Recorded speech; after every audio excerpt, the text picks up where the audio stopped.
السلام علیکم ناظرین، پروگرام دین کی دنیا کے ساتھ میں ہوں آپ کا ہوسٹ اویس اسحاق۔ ناظرین، دین اسلام نے والدین کو جو حقوق دیے ہیں اس کی مثال نہیں ملتی، اور والدین کے جو احسان ہیں اپنے بچوں پر اس کی بھی مثال نہیں ملتی۔ نبی علیہ الصلوۃ والسلام نے فرمایا یہ جو والدین ہیں یہ آپ کے لیے جنت ہیں یا پھر آپ کے لیے دوزخ ہیں۔ اگر ان کی خدمت کرو گے تو جنت، اور اگر ان کی خدمت نہیں کرو گے تو دوزخ۔ تو ہماری دین بھی، ہماری دنیا بھی اور ہماری آخرت بھی والدین کے ساتھ جڑی ہوئی ہیں۔ ایسے کون سے حقوق ہیں جو ہمیں والدین کے ادا کرنے چاہیے، اور ایسے کون سے حقوق ہیں اگر ہم ان کو ادا نہیں کریں اور والدین کے ساتھ زیادتی کریں تو اللہ تعالیٰ کی طرف سے پکڑ ہے۔ اس اہم ترین موضوع پہ بات کرنے کے لیے ہمارے ساتھ موجود ہیں مفتی زاہد اسلم رضوی صاحب۔ السلام علیکم۔ وعلیکم السلام۔ آپ ماشاءاللہ بڑے عالم دین ہیں، اور مختلف نشستوں میں ہم نے ان کو دیکھا ہے اور علماء کی نمائندگی کر رہے ہوتے ہیں۔ حضرت، سب سے پہلے تو ہم جمعے کی بات کرتے ہیں۔ آج جمعہ ہے اور بس تھوڑی دیر میں لوگ جو ہیں وہ نماز کی تیاری کرنے لگ جائیں گے۔ یہ دن اتنی اہمیت کا حامل کیوں ہے؟ بسم اللہ الرحمن الرحیم۔ آقا کریم صلی اللہ علیہ وسلم کی حدیث پاک ہے الجمعۃ سید الایام، کہ جمعہ جو ہے تمام دنوں کا سردار ہے۔ اور پھر یہ بھی فرمایا کہ الجمعۃ یوم العید، کہ یہ جو جمعے کا دن ہے یہ مومنین کے لیے عید کا دن ہے۔ عید کا مطلب ہوتا ہے خوشی ملنا، فرحت کا آ جانا، مسرت کا آ جانا۔ تو جمعے والے دن کون سی خوشیاں آتی ہیں، کون سی فرحتیں آتی ہیں؟ حضور علیہ الصلوۃ والسلام کی حدیث پاک ہے، حضور نے فرمایا کہ من صلی علیہ خمس مئہ یوم الجمعہ، حضور نے فرمایا کہ جو جمعہ کے دن مجھ پر 500 مرتبہ درود پاک پڑھے گا تو فرمایا لم تفتقر ابدا، کہ میں محمد مصطفیٰ اس کے کھانے پینے روزگار کے معاملات کی ذمہ داری لیتا ہوں۔ اور اس کے علاوہ حضور علیہ الصلوۃ والسلام نے یہ بھی ارشاد فرمایا کہ جمعہ کو فضیلت اس لیے دی گئی ہے کہ جمعہ کا بڑا خاص دن ہے۔ اس دن میں لوگ اپنے تمام تر کام کاج چھوڑ کے ایک یک زباں ہو کر اتحاد کی صورت میں آ کر اجتماع کی صورت میں جمع ہوتے ہیں۔ تو اللہ تعالیٰ کو اتحاد اس قدر پسند ہے کہ اللہ تبارک و تعالیٰ نے اس دن کو ہی عید کا دن بنا دیا، کہ جب مسلمانوں کے دل کندھے آپس میں مل جاتے ہیں ایک ہی جگہ پہ آ کر، یہاں پر کسی کو کوئی فوقیت نہیں ہوتی، گورے کو کالے پر، کالے کو گورے پر، ادنا کو اعلیٰ پر، اعلیٰ کو ادنا پر۔ تو بندہ جب اتحاد کی صورت اختیار کر کے اللہ کے گھر میں جمع ہو جاتا ہے، کسی بھی قوم کا ہو، کسی بھی گھرانے کا ہو، کسی بھی علاقے کا ہو، جب اللہ کے گھر میں آتا ہے مسجد میں تو سب ایک ہی صف میں کھڑے ہوتے ہیں اور برابر ہو کے کھڑے ہوتے ہیں۔ تو اللہ تعالیٰ کو یہی ادا پسند ہوتی ہے، اس لیے فرمایا کہ تم یہاں پر آ گئے ہو۔ اب ہمیں اس بات کو کیسے سمجھنا چاہیے کہ عرش کے رب نے تو تمام لوگوں کو کندھوں کے ساتھ تو کندھے ملا لیے ہیں، اب دلوں کو ملانا ہمارا کام ہے۔ کندھے کندھوں کے ساتھ مل جاتے ہیں، اب دلوں کو بھی ملانا چاہیے۔ دل میں کینہ، بغض، یہ چیزیں ختم کر کے اللہ کے گھر میں جب ہم ایک صف میں کھڑے ہوتے ہیں، ایک خالق کے آگے سر کو جھکا رہے ہوتے ہیں، تو پھر دل میں بھی مصطفیٰ کی محبت کو اپنا جگائیں، اور اس کے علاوہ حضور علیہ الصلوۃ والسلام کے فرامین پر عمل کریں۔ اچھا، ان فرامین میں بالخصوص جو عبادات بتائی گئی ہیں ان میں جمعے کے دن میں سورۃ الکہف کے بارے میں آیا ہے کہ وہ پڑھی جائے، بڑی برکت والی سورت ہے۔ سورہ واقعہ پڑھی جائے، سورہ رحمان پڑھی جائے، سورہ یاسین کا ورد کیا جائے، اور زیادہ سے زیادہ جو ورد کیا جائے قرآن کی تلاوت کی جائے اور مصطفیٰ پر درود پڑھا جائے، کیونکہ یہ ہے عید کا دن۔ اور جب ہم عقیدت اور محبت کے ساتھ جمعے کے دن کی تیاریوں اور اہتمام کے ساتھ ساتھ ہم قرآن کی تلاوت کریں گے، اپنے نبی پر درود پڑھیں گے، تو یہ درود پڑھنا ایک درخواست کرنا ہے۔ ہم اللہ کی بارگاہ میں درخواست کرتے ہیں، اور درخواست ہر کسی کی قبول ہوتی ہے۔ حالانکہ ہم درخواست کریں گے، اللہ تعالیٰ فرماتا ہے کہ تم نبی پر درود بھیجو گے، میں اللہ تم پر درود بھیجوں گا۔ تو اللہ کے درود کا مطلب یہ ہے کہ اللہ رحمتوں کا نزول فرماتا ہے۔ تو اس لیے جمعے کو کہا گیا کہ یہ سید الایام، عید کا دن ہے، تمام دنوں کا سردار دن ہے، اور یہ مغفرت کا دن ہے۔ اور اس دن میں یہ بھی فرمایا گیا ہے کہ تم اپنے مرحومین کی قبروں پر بھی جاؤ اصال ثواب کے لیے، بالخصوص وہ لوگ جو اپنے والدین کی زیارت سے محروم ہیں، جو دنیا میں نہیں رہے، تو ان کے بارے میں حضور نے فرمایا کہ ان کی قبروں پر جایا کرو۔ جب تم ان کی قبروں پہ جا کے تلاوت قرآن کرو گے، ان کی روحوں کو اصال ثواب کرو گے، تو فرمایا کہ اس کام کی وجہ سے اللہ تعالیٰ تمہارے پیچھے کے گناہوں کو معاف فرما دے گا۔ بہت خوبصورت بات ہے، اور آج کل کے دور میں آپ نے والدین کی بات کی ہے تو قبروں پہ جانا تو بہت دور کی بات ہے۔ لوگ تو زندہ والدین کی بھی اس طرح سے قدر نہیں کرتے جس طرح سے ان کو قدر کرنی چاہیے۔ تو آپ تو کہہ رہے ہیں کہ ہم قبرستان میں جایا کریں. میں نے بہت کم دیکھا ہے زندگی میں کہ لوگ والدین اگر دنیا سے چلے جائیں تو قبر پہ جاتے ہیں یا ایصال ثواب کا معاملہ کیا جاتا ہے. ہم بات کرتے ہیں والدین کی ہی. آپ نے بہت اچھا ایک موضوع چھیڑ دیا کہ ایسے وہ کون سے حقوق ہیں جو اللہ تعالیٰ نے فرض کیے ہیں اولاد پہ کہ اس نے وہ حقوق والدین کو دینے ہیں. دیکھیے جی، اللہ تعالیٰ نے قرآن کریم کے 15ویں پارے میں ارشاد فرمایا وَقَضَىٰ رَبُّكَ أَلَّا تَعْبُدُوا إِلَّا إِيَّاهُ وَبِالْوَالِدَيْنِ إِحْسَانًا. پہلے حکم یہ فرمایا کہ تم اللہ کی خاص کر عبادت کرو. عبادت کے فوری بعد حالانکہ قانون ہے، ایک ضابطہ ہے، ایک اصول بھی ہے، ہمارے معاشرے کا بھی اصول ہے اور ایک قرآن و حدیث کا بھی اصول ہوتا ہے کہ جب عبادت کی بات کی گئی کہ عبادت کرو، اب اس کے فوری بعد تو یہ ہونا چاہیے تھا کہ عبادت کرو گے تو تمہیں یہ ملے گا. اجر کی بات کی جائے، جی اجر کی بات کی جائے، یہاں پر تقوی کی بات کی جاتی، جنت کی بات کی جاتی، لیکن نہیں، اللہ نے فرمایا اللہ تعبدوا الا ایہ وبالوالدین یعنی عبادت کے فوری بعد جو درجہ دیا گیا ہے وہ دیا گیا ہے والدین کا. فرمایا وبالوالدین احسانا، والدین کے ساتھ حسن سلوک کرو. اب احسان کرو، حسن سلوک کرو. اب یہ جو والدین کی ذمہ داری ہے یہ فقط ان کی زندگی یعنی جب وہ ہمارے اندر موجود ہیں اس وقت تک نہیں ہے، بلکہ والدین کا جو حق ہے اللہ نے فرمایا کہ وہ تمہارے ساتھ موجود ہوں تب بھی تم پر کچھ فرائض ہیں اور اگر اس دنیا سے چلے جائیں تب بھی تم پر فرائض ہیں. یعنی کہ اس قدر اہمیت اما یبلغن عندک الکبر. اب فرمایا کہ جب والدین نوجوان ہوتے ہیں، ہم بچے ہوتے ہیں تو والدین خون پسینہ ایک کر کے مزدوریاں کر کر کے پتہ نہیں کیا کیا کرتے ہیں، وہ بیچارے کام کاج کرتے ہیں، ان کا پسینہ نکلتا ہے اور اپنی جان جسم ہر چیز کے زور لگا کر یہ کرتے ہیں کہ ہم نے اپنی بچوں کو پالنا ہے، ان کی تربیت کرنی ہے، ان کی پرورش کرنی ہے. تو ہمیں نہیں پتہ ہوتا کہ کن حالات سے گزر کر انہوں نے ہماری پرورش کی ہوتی ہے. تو اب اللہ نے خیال رکھا، فرمایا جب تم چھوٹے تھے تو وہ تمہیں پالا کرتے تھے، اب جو ہے نا ان کا بڑھاپا آ گیا ہے، اما یبلغن عندک الکبر احدہما او کلاہما. فرمایا ان میں سے کوئی ایک بڑھاپے کو پہنچ جائے یا دونوں بڑھاپے کو پہنچ جائیں تو فرمایا کہ بڑھاپے میں تھوڑا سا چڑچڑاپن آ جاتا ہے، پھر وہ تمہارے محتاج بھی ہو جاتے ہیں. تو فرمایا فلا تقل لہما اف. لفظ اف استعمال کیا گیا ہے، عربی میں بھی اف کہتے ہیں اور ہم بھی اف کہہ دیتے ہیں. اف کا مطلب یہ ہوتا ہے کہ اپنے لہجوں میں بھی، لہجے کے اندر بھی ناراضگی کا اظہار نہیں کرنا، لہجے میں بھی آپ نے سختی نہیں لے کر آنی. تو جو عرش کا رب ماں باپ کے آگے لہجے کی سختی برداشت نہیں کرتا تو وہ عرش کا رب ماں باپ کی نافرمانی کیسے برداشت کرے گا. حضور علیہ الصلوۃ والسلام نے ارشاد فرمایا کہ کچھ وہ بدبخت لوگ ہوتے ہیں کہ عبادات ریاضات کے باوجود بھی ان کی مغفرت نہیں ہے، تو ان میں ایک وہ بھی بندہ ہے کہ جو والدین کا نافرمان ہوگا. عبادت کی، ریاضت کی، نمازیں پڑھ رہا ہے، ہر کام کر رہا ہے، لیکن ماں باپ کے حقوق ادا نہیں کر رہا. تو ماں باپ کو ناراض کرنا محمد مصطفیٰ کو ناراض کرنا ہے، محمد مصطفیٰ کو ناراض کرنا عرش اولا کو، اللہ کو ناراض کرنا ہے. حضرت اسی طرح کا ایک واقعہ ہے، حدیث کی کتابوں میں بھی آتا ہے کہ ایک صحابی رسول تھے تو ان کی والدہ ان سے ناراض تھیں، تو اس کی تفصیلات بتائیے گا. دیکھیے اس کے حوالے سے بہت ساری روایات ہیں. تو یہ کہ ایک اپنا حضرت خواجہ معین الدین چشتی اجمیری رحمۃ اللہ تعالی کے زمانے کا بھی ایک واقعہ ملتا ہے اور حضور کے دور کا بھی ہے.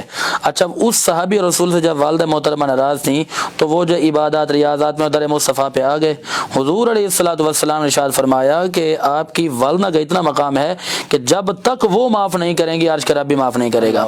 فرمایا ان کے قدموں میں جاؤ، ان کے قدموں میں گر جاؤ، گڑ گڑا کر دعائیں کرو اور ان سے جا کر معافی مانگو، ان کے پاؤں پکڑو، ان کے ہاتھ چومو. فرمایا جب وہ تمہیں معاف کر دیں گی تو یوں سمجھ لینا کہ عرش کے رب نے بھی تمہیں پاک و صاف کر دیا گناہوں سے. تو اس کے علاوہ اور بھی بہت سارے اقوال ہیں. ایک صحابی حضور کی بارگاہ میں آئے، عرض کرتے ہیں کہ یا رسول اللہ، میں نے جو ہے اپنی والدہ کو اپنے کندھوں پہ اٹھا کر کئی مرتبہ حج کروائے ہیں، کئی مرتبہ طواف کرائے ہیں، میں نے خانہ کعبہ کے ان کو عبادت کرائی ہیں، میں مقام ابراہیم پہ لے کر گیا ہوں، میں نے بڑی بڑی عبادت کروائی ہیں. یا رسول اللہ، اب تو وہ حق ادا ہو گیا نا جو میری ماں کے مجھ پر حقوق تھے. تو میرے آقا نے ارشاد فرمایا کہ اے صحابی، تم تو یہ کہتے ہو کہ اتنی عبادت کروا کے حق ادا کر دیا. فرمایا کہ تمہاری ماں کے اتنے حقوق ہیں کہ تمہاری ماں نے جب تمہیں اپنے پیٹ کے اندر رکھا تو اس پیٹ کے اندر رکھنے ہیں کہ ایک دن کی بھی جو ان کو تکلیف تھی, جو مصیبت تھی, ابھی تو تم نے اس ایک دن کی مصیبت کا بھی حق ادا نہیں کیا. فرمایا اگر زندگی بھر بھی ان کو اٹھا کر حج کرواتے رہو, طواف کرواتے رہو, تو ماں کے حقوق ادا نہیں کر سکتے ہو. یعنی زندگی کے اندر بھی, زندگی کے بعد بھی حقوق رکھے گئے ہیں, اور انہی کے قدموں میں جنت رکھی گئی ہے. جنت بھی ہیں, جہنم بھی ہیں. اب ہماری اپنی مرضی ہے کہ ہم ان کی خدمت کر کے جنت لیں یا جہنم لیں. اللہ نے فیصلہ فرما دیا, ماں کے قدموں میں جنت رکھ دیا, باپ کو جنت کا دروازہ بنا دیا ہے. مفتی صاحب, آپ نے ماں کے بہت اچھے حقوق بیان فرمائے جو کہ شریعت میں موجود ہیں اور ہمارے دین نے ہمیں سکھائے ہیں. تو دین اسلام نے یا نبی علیہ الصلوۃ والسلام نے باپ کو, والد کو کیا حقوق دیے ہیں؟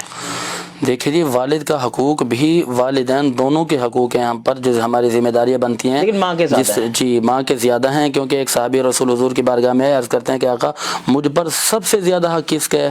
حضور نے فرمایا تیری ماں کا ہے. پھر کہتا ہے کہ آقا اب کس کا ہے؟ حضور نے فرمایا پھر بھی ماں کا ہے. پھر عرض کرتے ہیں آقا اس کے بعد کس کا ہے؟ حضور نے فرمایا پھر بھی ماں کا ہے. پھر کہتا ہے آقا اس کے بعد کس کا ہے؟ فرمایا تمہارے باپ کا ہے. اور صحابی رسول حضور کی بارگاہ میں آئے, عرض کرتے ہیں کہ آقا میرا والد جو ہے نا, میرا مال جو ہے نا, میرے مال کا مالک بن گیا ہے, میرا مال لے لیتا ہے. اس طریقے کے مطلب یہ الفاظ ہیں, انہوں نے شکایت کی. تو حضور علیہ الصلوۃ والسلام نے فرمایا کہ تو مال کی بات کرتا ہے, تو نے باپ کو ایسے سمجھ رکھا ہے. فرمایا کہ تیرا مال بھی تیرے باپ کا ہے اور تیری جان بھی تیرے باپ کی ہے. حضور نے فرمایا کہ تیرا باپ تیرے مال کا بھی مالک ہے, تیری جان کا بھی مالک ہے. اور اگر تو مال کی بات کر رہا ہے تو یہ مال تیرے پاس کہاں سے آیا؟ ماں باپ کی وجہ سے آیا, ماں باپ کے وجود سے ہی تیرا وجود ہے. تو آقا علیہ الصلوۃ والسلام نے ارشاد فرمایا کہ یہ مال کی بات نہیں ہے, وجانک ومالک واولادک. حضور نے فرمایا کہ تیری جان بھی تیرے والد کی ہے, اور تیرا مال بھی تیرے والد کا ہے, اور تیرے اولاد بھی تیرے والد کی ہے. کیونکہ جب ہمارے بچے ہوتے ہیں تو ان کے جو دادا لگتے ہیں تو وہ دادا تو بعد میں, پہلے باپ کے باپ ہیں نا, تو اس لیے فرمایا کہ اس کا بڑا حق ہے. تو اب دنیا کے اندر ہر جگہ پہ ماں کی شان تو لوگ سمجھتے ہیں, باپ کو ایسے سمجھ رکھا ہے. حالانکہ باپ نے کتنی قربانیاں دی ہوتی ہیں. اسلام نے تو باپ کی بھی بڑی شان رکھی ہے. یہ فرما دینا کہ جب تم ماں کے قدموں والی جنت حاصل کر کے جنت کے اندر داخل ہونے لگے گا, تو داخل ہونے سے پہلے جنت کا دروازہ تیرے باپ کو قرار دیا گیا ہے, تو جنت کے باہر بیٹھا رہے گا جب تک وہ والد کی خدمت نہیں کرے گا. یعنی والد کی خدمت کا ہونا, والد کی محبت کا ہونا بہت ضروری ہے. ماں کی خدمت کر کے جنت کے کنارے تک, دروازے تک, چوکھٹ تک پہنچیں گے, اور اپنے والد کی اوپر اپنی مال, جان, تن, من, دھن سب کچھ قربان کر کے ہمیں جنت میں داخلہ مل جائے گا.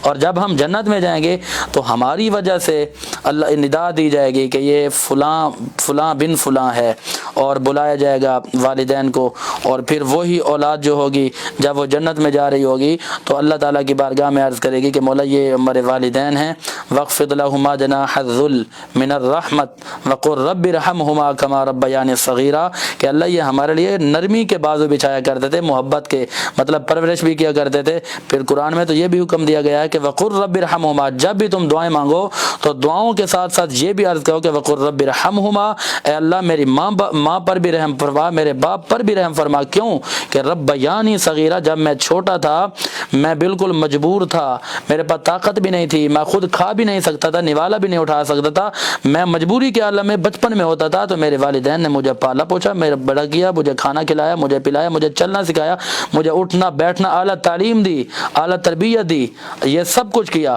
تو عرش کے رب نے فرمایا کہ جنہوں نے تیرے لیے سب کچھ کیا ہے, جب بھی تو دعا کے لیے ہاتھ ہوتا تو ان کے لیے یہ ضرور کہنا ربیانی صغیرا. تو یہ جو دعا ہے, یہ دعا آ کر ہمیں بتلا رہی ہے کہ قدم بقدم ہم نے اپنے والدین کی خیر چاہنی ہے, قدم قدم پہ والدین کے لیے دعا کرنی ہے, قدم قدم پہ ان کی رضا کو ڈھونڈنا ہے. حضرت بایدی بسامی ہے نا, ان سے کسی نے پوچھا کہ جی حضرت آپ کا بڑا مقام ہے, آپ کو یہ تقوی رب کا قرب کیسے ملا؟ فرمایا مجھے اپنے کردار کی بدولت نہیں ملا, مجھے اپنی نماز و عبادات پر تو کوئی بھروسہ ہی نہیں ہے.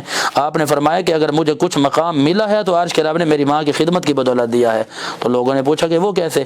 آپ نے فرمایا کہ جی میری والدہ محترمہ جب مجھے کوئی حکم ارشاد فرماتی تھی تو فرماتے کہ میں فوراً کھڑے ہو کے جاتا تھا اور اپنی والدہ کا حکم مانتا تھا.